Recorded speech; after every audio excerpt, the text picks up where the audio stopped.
सभापति महोदय, 16वीं लोकसभा के सदस्य के रूप में उत्तर प्रदेश के मिर्जापुर से मुझे सबसे पहली बार इस पवित्र और गौरवशाली सदन का सदस्य बनने का अवसर प्राप्त हुआ और 17वीं लोकसभा में एक बार पुनः मैं यहां पहुंची। 9 वर्षों से ज्यादा का समय यहां पर व्यतीत किया है और यादों का एक लंबा सिलसिला जुड़ गया है और अतीत की चंद यादें ऐसी होती हैं जिनसे कभी हमारा नाता नहीं टूटता। अध्यक्ष जी, आज इस पुराने संसद भवन में हम सभी साथियों का अंतिम दिन है और हम सभी के लिए ये भावुक कर देने वाला क्षण है। ये पुरानी संसद जो देश की नीति के मार्गदर्शन की एक शानदार विरासत संजोए हुए है, आज के बाद से ये इतिहास में दर्ज हो जाएगी और हम सभी कल एक नए आधुनिक सुविधाओं से लैस एक भव्य नए संसद भवन में प्रवेश करेंगे। अध्यक्ष जी, भले ही इमारत बदल रही हो, लेकिन हम में से किसी का भी दायित्व बदलने वाला नहीं है। आज जो इस पुरानी संसद भवन में बैठकर हमने किया है, कल वही लोकतंत्र को मजबूत करने का दायित्व हमें नए संसद भवन में भी उसी उमंग और उत्साह के साथ निभाना है। इस अवसर पर संविधान सभा से लेकर अब तक 75 वर्षों की यात्रा में हमारी क्या उपलब्धियां रही, क्या स्मृतियां रही, क्या हमारे सबक लिए हमने, क्या अनुभव प्राप्त किए, इस विषय पर ये जो चर्चा आयोजित की गई है, ये अत्यंत महत्वपूर्ण है। कहा जाता है कि किसी भी लोकतंत्र के परिपक्व होने में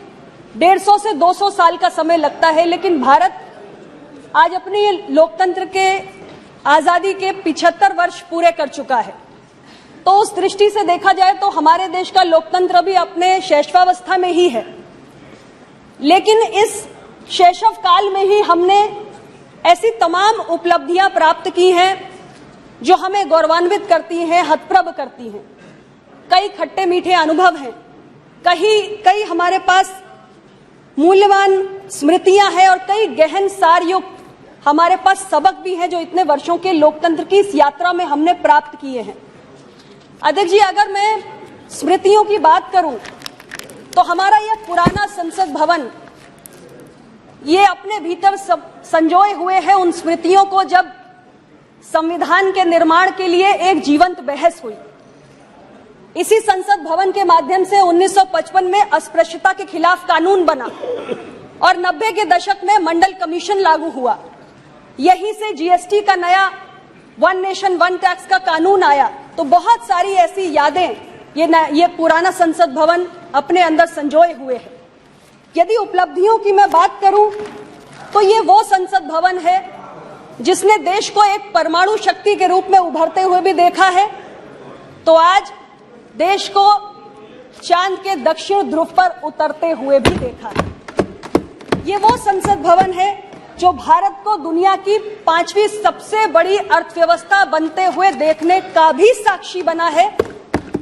और G20 के अध्यक्ष के रूप में कोविड-19 पैंडेमिक के उपरांत एक विभाजित दुनिया के बीच में भारत को एक यूनिफायर की भूमिका में उभरते हुए भी देखने का सौभाग्य इसी संसद को प्राप्त हुआ है। अध्यक्ष जी, यदि मैं अनुभवों की बात करूं तो हमने 1962 के चीन से मिली हार का भी अनुभव प्राप्त किया है। इस पुराने संसद भवन ने देश पर 70 के दशक में जो आपातकाल थोपा गया उसको भी देखा है और इससे हमने कई महत्वपूर्ण सबक भी प्राप्त किए कि भारत को अपने सैन्य सामर्थ्य को बढ़ाने की जरूरत है और ये सबक भी प्राप्त किया कि भारत का लोकतंत्र इतना मजबूत है कि यदि उसे खत्म करने का कोई भी प्रयास किया गया तो वह भविष्य में घातक ही सिद्ध होगा। ऐसे महत्वपूर्ण सबक हमने प्राप्त किए हैं। अध्यक्ष जी, हमारे अनुभवों में यह भी रहा कि पूर्ववर्ती सरकारों के कार्यकाल में सामाजिक न्याय की लगातार अनदेखी के कई उदाहरण हमने देखे। दशकों तक ओबीसी को यानी अन्य पिछड़ा वर्ग को सरकारी नौकरियों में भागीदारी देने की अलग अलग रिपोर्ट्स जो आई समय समय पर, उनको जानबूझकर दबाकर रखा गया। 90 के दशक में मंडल कमीशन तो लागू हुआ, लेकिन उसकी सिफारिशों में जो अनेक खामियां रही उसको लंबे समय तक पूर्ववर्ती सरकारों के समय में दूर नहीं किया गया। आज वर्तमान समय में मोदी जी की सरकार के नेतृत्व में देश के पिछड़े समुदाय के हित में कई महत्वपूर्ण फैसले लिए गए, जिनकी समय समय पर हमने चर्चा की है। अध्यक्ष जी, हमने ये भी अनुभव प्राप्त किया कि सामाजिक न्याय की राजनीति केवल शैक्षणिक संस्थानों और सरकारी नौकरियों में भागीदारी प्राप्त करने तक सीमित नहीं है, अपितु इसका दायरा हमें सामाजिक और आर्थिक समानता लाने की ओर भी ले जाने तक प्रयास करने की दरकार है। और इस दिशा में बाबा साहेब अम्बेडकर का जो स्वप्न था कि देश में सही मायनों में लोकतंत्र पूरा तब होगा जब सामाजिक और आर्थिक लोकतंत्र की स्थापना हो और इस असमानता को दूर करने के प्रयास सरकारों द्वारा किए जाएं। और उस दिशा में माननीय प्रधानमंत्री जी की सरकार ने गरीब कल्याण की योजनाएं लाके समाज के सबसे निचले और वंचित तबके को विकास की मुख्य धारा में जोड़ने का भी काम किया है और इस सामाजिक असमानता को दूर करने के प्रयास किए हैं। कल ही अध्यक्ष जी, देश को एक अभूतपूर्व सौगात मिली प्रधानमंत्री विश्वकर्मा योजना के संदर्भ में, और इस योजना के माध्यम से देश का ग्रामीण और शहरी क्षेत्रों में रहने वाला जो शिल्पकार है, जो कारीगर है, जो बढ़ई है, दर्जी है, नाई है, नाव बनाने वाला है, मछली का जाल बनाने वाला है, लोहार है, सुनार है, ऐसे तमाम जो निचले तबके पे हमारे हाथ और औजार से काम करने वाले शिल्पकार और कारीगर होते हैं, उनके जीवन में एक महत्वपूर्ण बदलाव आने जा रहा है। अध्यक्ष जी, सामाजिक न्याय की पहुंच, सामाजिक न्याय का सिद्धांत हमें यह भी सिखाता है कि न्याय की पहुंच अंतिम पायदान पे खड़े हुए व्यक्ति तक होनी चाहिए। और हमने ये अनुभव प्राप्त किया है। माननीय राष्ट्रपति महोदया ने भी संविधान दिवस के दिन देश को अपनी चिंता से अवगत कराया था कि आज भी न्याय की पहुंच की जो रफ्तार है वंचित तबकों तक, वो बहुत धीमी है और इस रफ्तार को हमें तेज करने की दरकार है। न्याय की सुलभता समाज के दबे कुचले तबकों तक हो, इसको सुनिश्चित करने के लिए अभी हमें बहुत प्रयास करने हैं। हमारी न्यायपालिका में सामाजिक विविधता हो,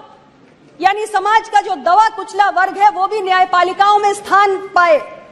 इस दिशा में भी कार्य करने की दरकार है। और ये सब चिंताएं तब दूर होंगी, ये सब प्रयास तब हमारे और मजबूत होंगे जब हम सब मिलकर उस तंत्र को मजबूत करने का प्रयास करेंगे जिसके माध्यम से हम इस लक्ष्य को प्राप्त कर सकते हैं। अध्यक्ष जी, बाबा साहेब अम्बेडकर ने कहा था कि मजबूत से मजबूत माने जाने वाला संविधान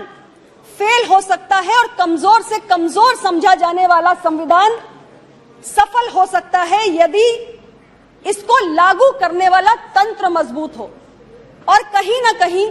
उस तंत्र को अभी हम उतना सुदृढ़ नहीं कर पाए हैं, इसीलिए ओबीसी के लिए बैकलॉग वैकेंसीज को फिलअप करने की जो समस्या है वो लंबे समय तक बनी रही। न्यायपालिकाओं में हम सामाजिक विविधता को लाने के प्रयास जिस हद तक हमें करने चाहिए उस हद तक इतने वर्षों में हम नहीं कर पाए। तो आज के इस दिन पर हम सबको ये संकल्प लेना चाहिए कि हम इस तंत्र को निरंतर मजबूत करने के लिए काम करेंगे। और माननीय प्रधानमंत्री जी के शब्दों में मैं कहना चाहती हूं कि यही समय है, सही समय है कि हम सब मिलकर अपने संविधान निर्माताओं और देश की आजादी के लिए मरने मिटने वालों की मंशा के अनुरूप संविधान को जो मजबूती से इस देश के अंतिम पायदान पे खड़े हुए व्यक्ति तक पहुंचा सके, उस मंशा के अनुरूप हमें इस तंत्र को मजबूत करना है। हम सब एक नई उमंग, नए उत्साह, नई ऊर्जा के साथ इस पुराने संसद भवन की यादों को अपने दिल में रखते हुए कल नए संसद भवन में प्रवेश करें, लोकतंत्र की मजबूती के लिए काम करें। आज के इस ऐतिहासिक अवसर पर, इस यादगार लम्हे पर मैं इस पुराने संसद भवन को सादर प्रणाम करना चाहती हूं, जिसने मुझे इतना कुछ सीखने का अवसर दिया है और राष्ट्र की प्रगति में योगदान देने का एक मुझे सौभाग्य यहां से प्राप्त हुआ है। आपका बहुत बहुत धन्यवाद।